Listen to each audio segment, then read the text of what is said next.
تاسو پوهیږئ د ما ډېر کم وخت کېږي د HPC ډپارټمنټ ته راغلی یم او کوچ صاحب هم چې دا کم وخت کېږي چې اپوینټ شوی دی.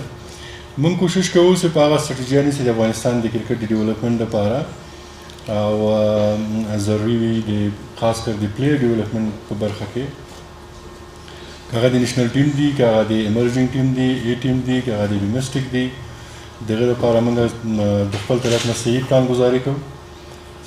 امید لرو چې دغه پلان گزاري دپاره چې څومره بجټینګ کېږي یا څومره زموږ نور ټیکنیکل سټاف پکارېږي او دغه دپاره موږ ډېر زیات ایکسرسایز د لوبغاړو په داخل کې د سینیر لوبغاړو وخت په داخل کې په افغانستان کې دا ټولو ته په کتو سره انشاءالله تر اوسه پورې داسې کومه خبره نشته چې موږ پې کامیاب شوي نه یو او د دې اپروول به کله زموږ پروپوزل مکمل شي نو انشاءالله د اپروول به موږ اخلو.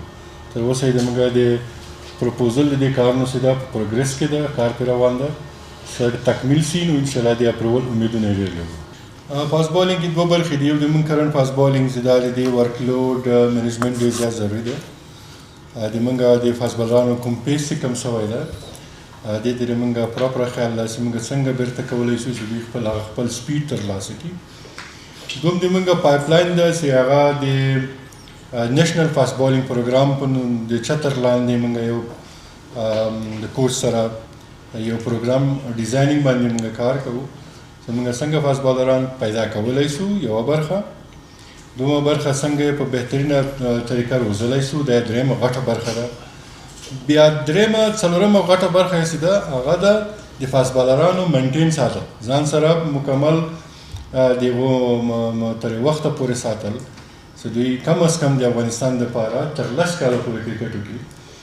نو د نیشنل فاسټ بالینګ پروګرام به انشاءالله ډېر زر تر شروع کېږي او دې چتر لاندې به موږ ډېر ښه فاسټ بالران لاسته راوړو، روزنه به یې کوو او تر ډېر وخته پورې به یې ساتو.